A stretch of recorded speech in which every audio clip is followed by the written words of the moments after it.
एक बार सत्संग में कहा था, मन एक अंधा और बलवान व्यक्ति है, उसके स्वयं नेत्र नहीं है।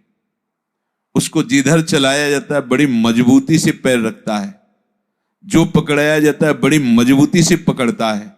उसकी गलती नहीं है, गलती आपकी है। आप जो जो पकड़ाते गए, जिधर चलाते गए उधर चला। अब आपको ही छोड़वाना है, क्योंकि उसकी पकड़ बड़ी मजबूत है, इसलिए अब आपको परेशानी पड़ेगी उसको मोड़ने में, उसकी पकड़ी हुई हर वस्तु को त्यागने में, उसकी मानी हुई मान्यता को त्यागने में। वो स्वयं में समर्थ ऐसा नहीं कि मुझे क्या करना है क्या नहीं करना ऐसा निर्णय कर सके। इसीलिए भगवान ने बुद्धि दी है। बुद्धि के द्वारा निर्णय करो। हमारे जीवन का लक्ष्य भगवत प्राप्ति है और उसके लिए हम सर्वस्व त्याग के लिए तैयार हैं। अब हमें अपने मन को मोड़ना है, प्रभु की तरफ मोड़ना है। सहज नहीं मुड़ जाएगा, बड़ी मेहनत लगेगी, अर्थात काफी समय तक युद्ध करना पड़ेगा इससे। इसकी बातों को नकारना पड़ेगा, इसको दुलार भी करना पड़ेगा। बराबर युद्ध ही नहीं तो अगर ये साथ नहीं देगा तो आप नहीं चल पाओगे। इसे दुलार, कहीं कहीं इसे दुलार करना है। शास्त्र सम्मत बात हो तो इसका आदर भी करो, और अगर शास्त्र विरुद्ध बात हो तो इसका निरादर करो। शांतिमय आनंद की प्राप्ति के लिए प्रभु की कृपा पर विश्वास करके बैठ जाओ। बैठ जाने का मतलब ऐसा नहीं कि आप बैठ गए, विश्राम जैसा। अब जो होगा हमारे प्रिया प्रीतम से ही होगा। अब हमें कोई अन्य आश्रय, कोई अन्य बल नहीं। फिर देखोगे पग पग पर वो मुस्कुराते हुए आपको कैसे संभालते हैं। सत्य, जब आप प्रभु के भरोसे हो जाओगे तो पग पग देखोगे वो कैसे संभालते हैं आपको। उनकी ऐसी मृदु मुस्कान बरसती रहेगी कि तुम बड़े से बड़े दुख को भी मुस्कुराकर सह जाओगे। ऐसा ही है। सब समय, सब जगह, सब ओर से आपकी तरफ सुख की धारा खुल जाएगी। ध्यान दीजिए, सब समय, सब जगह, सब ओर से आपकी तरफ सुख की धारा खुल जाएगी। जिधर से देखो सुख ही सुख आपको डुबो रहा है। किसको? जिसने भजन को पकड़ने के लिए सब कुछ छोड़ दिया है और एकमात्र प्रिया प्रीतम का भरोसा लेकर बैठ गया है, तो दसों दिशाएं उसके लिए मंगलमय हो जाती है। पूज्य राधा बाबा ने कहा कि तुम एक बार राधा कृष्ण बोले तो मानो तुमने मोक्ष के लिए कमर कस लिया। एक बार बोले तो मानो कमर कस लिया और प्रभु की शरणागति को हृदय से स्वीकार किया तो दसों दिशाएं मंगलमयी हो गई। ये कोई प्रवचन नहीं है, ये उनकी छाती की बात है, महापुरुषों के हृदय की बात है। जो ध्यान देना, इस मार्ग में आकर जगत के लोगों को बताना चाहता है कि मैं बहुत बड़ा भगत हूं और अपने को पुजवाना चाहता है, अपना परिचय सबको प्राप्त कराना चाहता है कि मैं बहुत बड़ा भजनानंदी, तपस्वी, त्यागी, सिद्ध साधक, जो भी, ऐसी चेष्टा तुमसे भूल कर भी ना हो। यदि तुमने ऐसी भूल कर दी तो तुम उनको भूल जाओगे जिनके लिए चले हो। सोचो, क्या कोई अपने प्रेमी की गुप्त बातें बाहर बताता है क्या? नहीं ना। तो तुम अपने भगवत कृपा से जो साधन बना है, जो तुम्हारी एकांतिक निष्ठा बनी है, जो तुम्हारे जीवन में त्याग और तप का संग्रह हुआ है, वो तुम कैसे बता सकते हो? गुरुजन अपने निज जनों को उस मार्ग पर दृढ़ होने के लिए अपने अनुभव बताते हैं, ना कि छाप लगाने के लिए। चुपचाप प्रभु के मार्ग में गुरुदेव के बताए हुए साधन शैली से चलो। दूसरों को बताने या सिखाने या दिखाने का बिल्कुल भी भाव नहीं होना चाहिए। प्रचार प्रसार पहले यहां प्रसार करो, अपनी इंद्रियों में, मन में, बुद्धि में, जब आप भगवत स्वरूप हो जाओगे तो कोई भी प्रचार या प्रसार करने का अवसर ही नहीं रह जाएगा, क्योंकि जिधर देखोगे अपना प्रभु है तो अब किसको उपदेश करे, किसके कल्याण के लिए सोचे, क्योंकि कल्याण स्वरूप प्रभु ही सब रूपों में विराजमान है। जब तक ये अनुभव नहीं तब तक कल्याण करने की योग्यता नहीं, और जब कल्याण करने की योग्यता आती तो पूरी सृष्टि में कोई बचता ही नहीं है। जित देखूं तित श्याममयी, तो किसका कल्याण करे। जो उपासक जगत के लोगों से बहुत मित्रता करता है, बहुत परिचय बनाता है, प्रणाम करवाने में बड़ा सुख मिलता है। कोई साष्टांग लौटता है ना, लगता है मेरे में कुछ है, गए ध्यान। सम्मानम कलयाति घोर गरलम, ये विष है। जिसने अपना परिचय दूसरों को देने के लिए सारा प्रयत्न किया, याद रखो वो कभी भी ना तो प्रभु का परिचय पा सकता है ना प्रभु के परिचय में आ सकता है। दोनों बातें समझ लीजिए, ना वो प्रभु का परिचय पा सकता है और ना वो प्रभु के प्रेम परिचय में आ सकता है। कोई कह सकता है वो सर्वज्ञ है, ये कैसे हो सकता है कोई प्रभु के परिचय में। आप देखो भगवान कह रहे हैं, जो भक्त सर्वस्व समर्पण करके केवल मुझको जानते हैं, मैं केवल उनको जानता हूं, लक्ष्मी जी को भी नहीं जानता हूं, भगवान शंकर आत्मा है, उनको भी उतना नहीं। हे उद्धव, तुम्हारे जैसे निरपेक्ष प्रेमी महाभागवत को मैं जितना प्यार करता हूं उतना अपने आप को भी प्यार नहीं करता। याद रखो तुम्हारे ऊपर प्रियालाल की निरंतर कृपा बरस रही है, तुम उस कृपा में भींज रहे हो। कोई भी क्षण तुम्हारा उनके स्मरण से रहित ना होने पावे, वंचित ना रहने पावे। आप कहोगे हमें तो ऐसा अनुभव नहीं होता कि प्रतिपल हम पर कृपा है, तो कह रहे हैं देख लो तुम्हारी कोई प्यारी से प्यारी और वस्तु है। कैसा महापुरुषों ने मनन किया है। यदि तुम्हें शरणागति प्राप्त होने पर, भगवत मार्ग में आने पर अभी ऐसा अनुभव नहीं हो रहा कि हमारे ऊपर प्रियाजू की कृपा बरस रही, बरसंत में वो सहजाद्भुत सौख्य धाराम, तो कोई प्यारी वस्तु है, कोई प्यारा है तुम्हारा। देखो अंदर से उस प्यारी सी प्यारी वस्तु को, उस प्यारे से प्यारे संबंध को प्यारी जू और प्यारे जू से जोड़ो, अभी अनुभव हो जाएगा बरसंत में वो सहजाद्भुत सौख्य धाराम। वो तुम पर कृपा कर रहे हैं, पल पल तुम्हें संभाल रहे हैं। सचमुच सचमुच तुम्हें मालूम नहीं वो कब से तुम्हें प्यार कर रहे हैं, तुम्हें मालूम नहीं वो तुम्हें अपनी गोद में रखे हुए हैं। एक क्षण के लिए भी वो अपनी दृष्टि से तुम्हें दूर नहीं करते, पर तुमने अपनी दृष्टि उधर की ही नहीं। क्या बात, तुमने उधर दृष्टि ही नहीं की, तुम उनसे विमुख होकर दृष्टि संसार की तरफ किए रहे। उनका कल्याणमय कर कमल तुम्हारे सर पर है, अब तुम उसके बल पर वापस लौटो। ये तुम्हारा मार्ग नहीं है।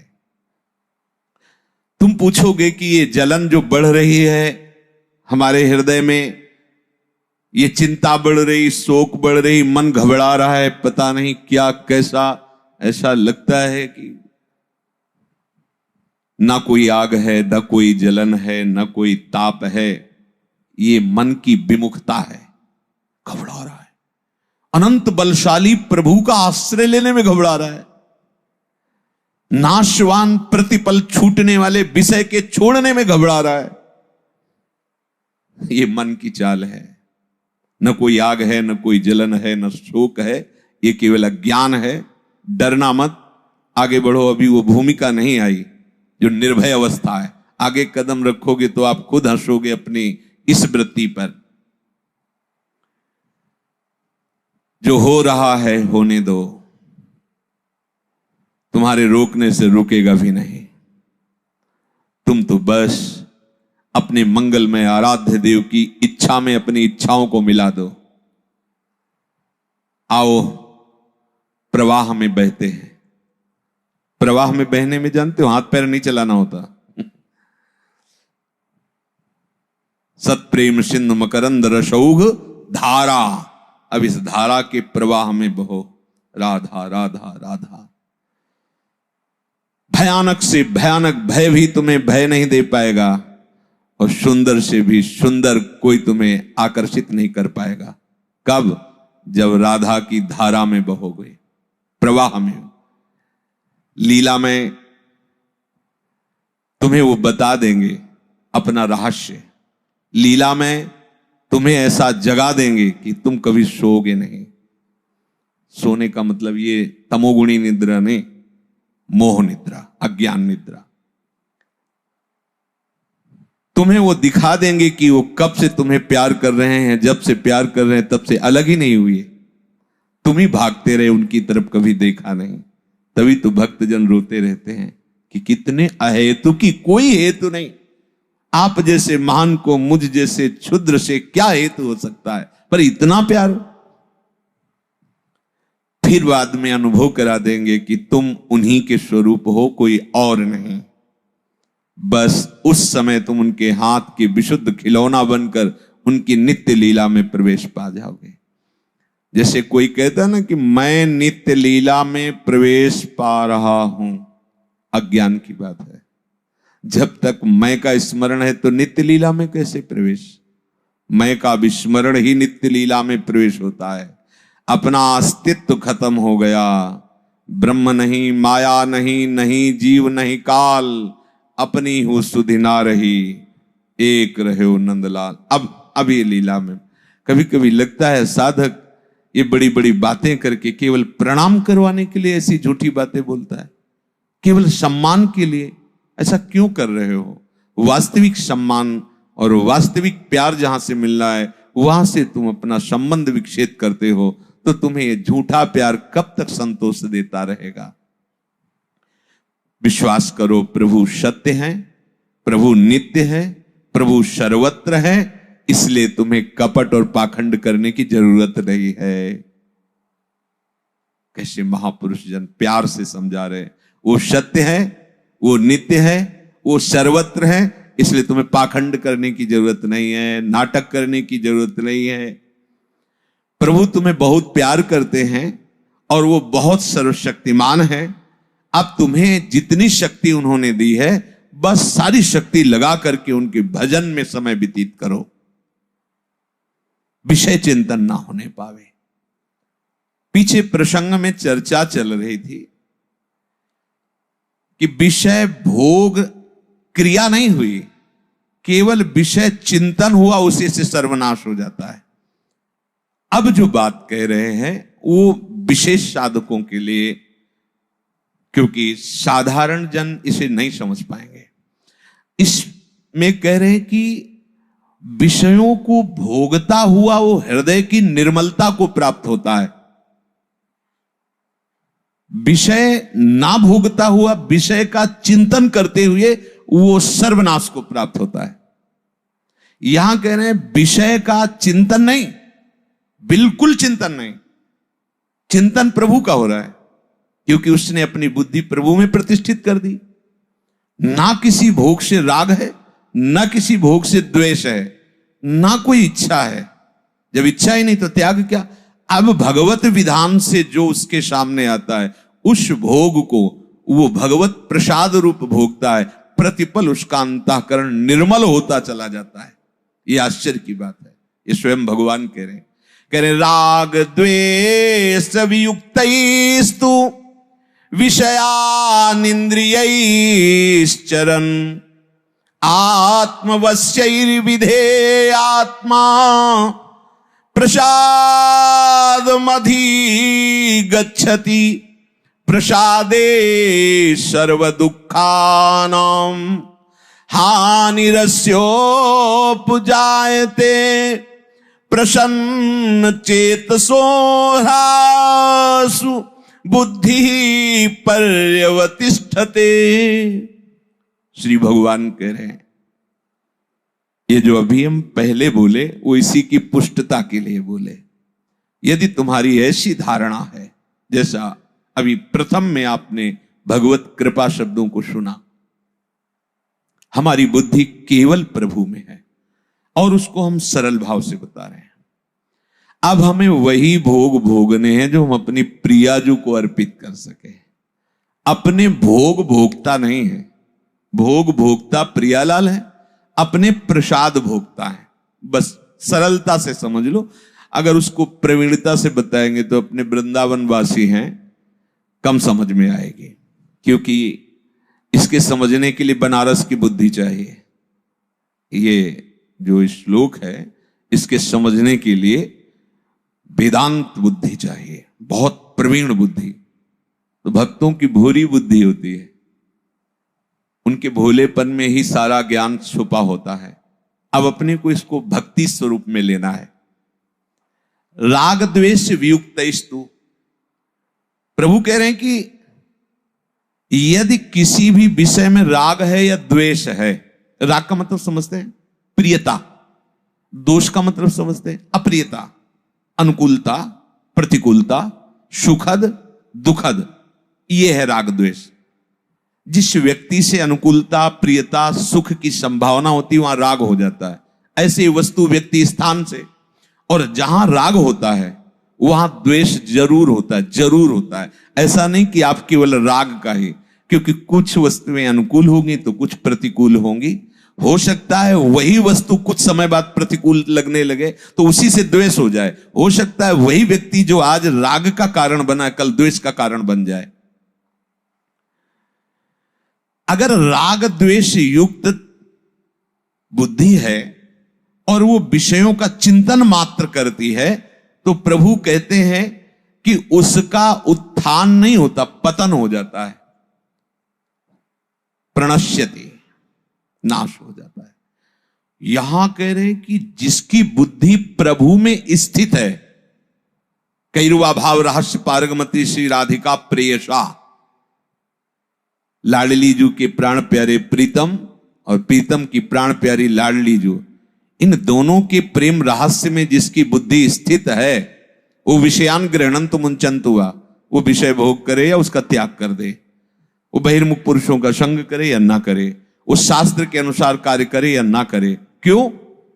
क्योंकि जो दंड मिलता है या पुरस्कार मिलता है वो बुद्धि जब अहम धर्म से युक्त होकर कार्य करती, मैंने ये भोगा, मैंने ये किया, अब अवश्य में भोक्तव्यम कृतम कर। अब बुद्धि तो लगी प्रभु में, प्रभु के चिंतन में।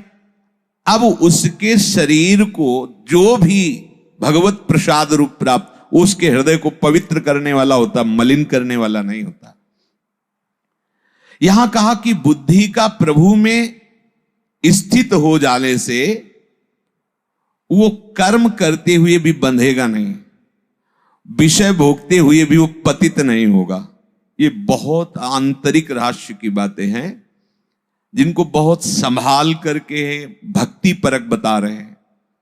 तो जो ज्ञान परक है वो इसका थोड़ा सा अलग स्वरूप है। जब मार्ग ही नहीं चलना तो उसकी चर्चा क्या करें। वो मार्ग हमें जो चलना है उसको समझिए। बहुत ही सुंदर बात है, बहुत सुंदर बात है।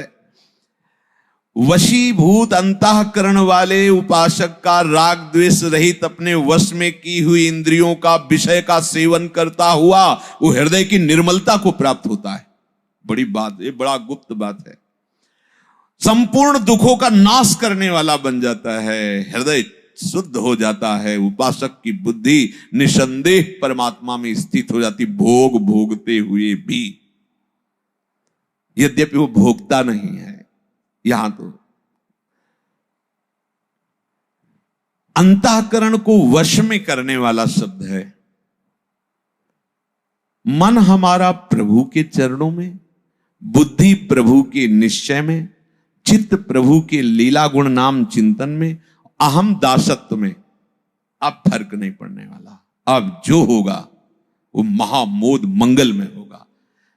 इसके अंतःकरण में इच्छा नहीं है। ध्यान कीजिए, बंधन का कारण चाह है, इच्छा है। इच्छा नहीं अंतःकरण, क्योंकि वो हर समय प्रभु का चिंतन करता है। अब संयोग वशात अनुकूल या प्रतिकूल कोई भी परिस्थिति, व्यक्ति, वस्तु, स्थान आता है, वो आराम से उसमें विचरण कर रहा है, बाहर से दिखता है, लेकिन अंदर से वो प्रभु के चिंतन में। अब कोई फर्क नहीं पड़ने वाला। जैसे पीछे एक बार भगवान रास में विलंब से, नित्य रास जो गोपी जनों का होता था, गोपी जनों के मध्य, ये नवनिवृत्त निकुंज का नहीं, तो विलंब से आए तो उन्होंने, प्रीतम बहुत विलंब हो गया आज, वह यमुना के पल्ली पार गुरुजी पधारे हैं, उनके दर्शन, तो आपके गुरुजी, तो हम भी प्रणाम करके आते। बोले ऐसे नहीं जाया जाता, गुरुजनों के पास कुछ लेके जाया जाता है।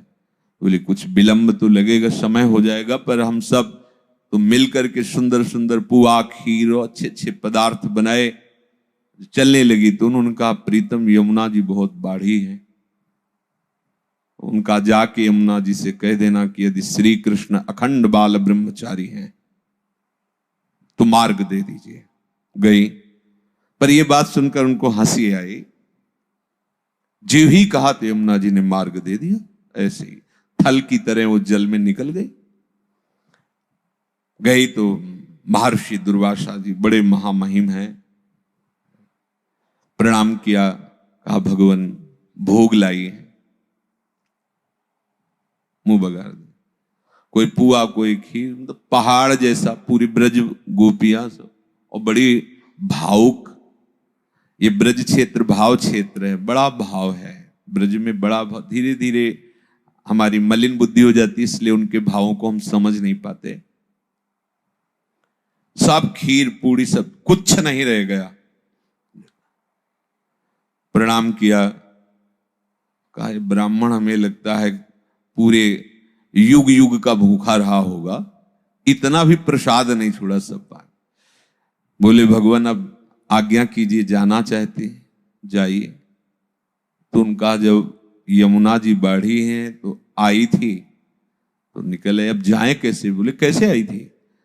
प्रभु ने कहा था कह देना कि श्री कृष्ण अखंड बाल ब्रह्मचारी हो तो मार्ग दे दो। तो यमुना जी ने मार्ग, तो बोले बोल देना यमुना जी से कि यदि दुर्वासा जीवन में अपनी रसेंद्री में दूब के रस के सिवा कुछ रखा ना हो तो मार्ग दे दो। इतनी जोर से लोटपोट हो गई गोपिया कि जैसे गुरु झूठे वैसे ही चेला झूठे।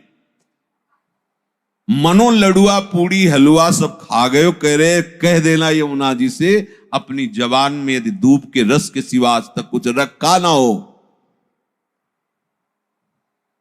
गए यमुना जिसका, यमुना जी ने मार्ग दे। आश्चर्य हुआ कि यमुना जी तो सत्य वचन ही स्वीकार करती है। प्रभु के पास गए, प्रभु से, प्रभु ने कहा आपने पवाया, दुर्वासा जी ने लेके तो कुछ नहीं पाया।